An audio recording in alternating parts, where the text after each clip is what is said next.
ಎಲ್ಲರೂ ಚಿಕನ್ ಕಬಾಬ್ನ ಮಾಡೇ ಇರ್ತೀರ. ಇವತ್ತು ಸಿಂಪಲ್ಲಾಗಿ ಕುರಿ ಮಟನಲ್ಲಿ ಕಬಾಬ್ ಯಾವ ರೀತಿ ಮಾಡೋದು ಅಂತ ತೋರಿಸ್ತಾ ಇದ್ದೀನಿ.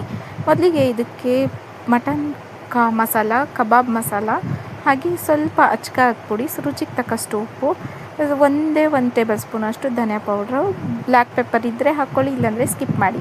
ಇಷ್ಟನ್ನು ಹಾಕಿ ಒಂದು ಅರ್ಧ ಎಸ್ಲಷ್ಟು ನಿಂಬೆಹಣ್ಣ ಇದನ್ನು ಹಿಂಡಿಬಿಟ್ಟು ಈಗ ಚೆನ್ನಾಗಿ ಈ ಮಸಾಲೆನ ನೀರು ಹಾಕ್ದೇ ಅದೇ ಮಿಕ್ಸ್ ಮಾಡಬೇಕು. ಹಾಗೆ ಈ ರೀತಿ ಮಿಕ್ಸ್ ಮಾಡಿ ಇದನ್ನು 5 ನಿಮಿಷ ರೆಸ್ಟ್ ಮಾಡೋಕ್ಕಿಟ್ಟು ಪ್ಯಾನಲ್ಲಿ ಎಣ್ಣೆ ಹಾಕಿಬಿಟ್ಟು ಎಣ್ಣೆ ಬಿಸಿ ಆದಮೇಲೆ ಈ ರೀತಿ ಒಂದೊಂದಾಗಿ ಹಾಕಿ ಇದನ್ನು ಚೆನ್ನಾಗಿ ಕಲರ್ ಚೇಂಜ್ ಆಗೋವರೆಗೂ ಫ್ರೈ ಮಾಡ್ಕೋಬೇಕು.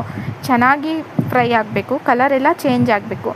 ಅದನ್ನು ಚೆನ್ನಾಗಿ ಫ್ರೈ ಆದ ನಂತರ ಈಗ ಫ್ರೈ ಆಗಿದೆ ನೋಡಿ, ಈಗ ಕಲರ್ ನಿಮ್ಗೆ ನೋಡ್ತಾ ಇರ್ಬೋದು ಅಲ್ಲಿ ಚೇಂಜ್ ಆಗಿದೆ.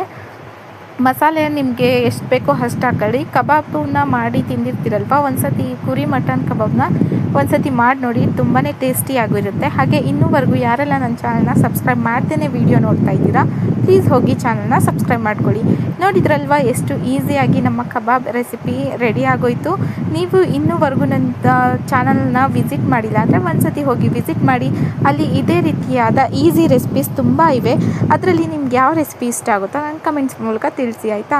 ನೋಡಿ, ನಾನು ಎಷ್ಟು ಹೇಳಿದ್ರು ಭಾಳಷ್ಟು ಜನ ವೀಡಿಯೋ ಮಾತ್ರ ನೋಡ್ತೀರಾ, ಆದರೆ ಸಬ್ಸ್ಕ್ರೈಬ್ ಮಾಡಲ್ಲ. ಪ್ಲೀಸ್ ಸಬ್ಸ್ಕ್ರೈಬ್ ಮಾಡಿ. ವಿಡಿಯೋ ಇಷ್ಟ ಆದರೆ ನನ್ನ ಚಾನಲ್ನ ಸಬ್ಸ್ಕ್ರೈಬ್ ಕೂಡ ಮಾಡಿ, ಲೈಕ್ ಮಾಡಿ, ಕಮೆಂಟ್ಸ್ ಮಾಡಿ.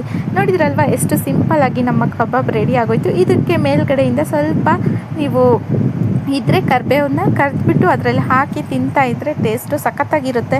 ನೀವು ಒಂದು ಸತಿ ಟ್ರೈ ಮಾಡಿದರೆ ನಿಮಗೆ ಗೊತ್ತಾಗುತ್ತೆ. ನಾನು ಹೇಳೋ ಅವಶ್ಯಕತೆ ಇಲ್ಲ ಅನ್ಕೋತೀನಿ. ಇದು ಸುಡ್ತಾ ಇದೆ ನನಗೆ, ನೋಡ್ತಾ ಇರ್ಬೋದು. ಮಟನ್ ಕೂಡ ಚೆನ್ನಾಗಿ ಬೆಂದಿದೆ. Thank you for watching.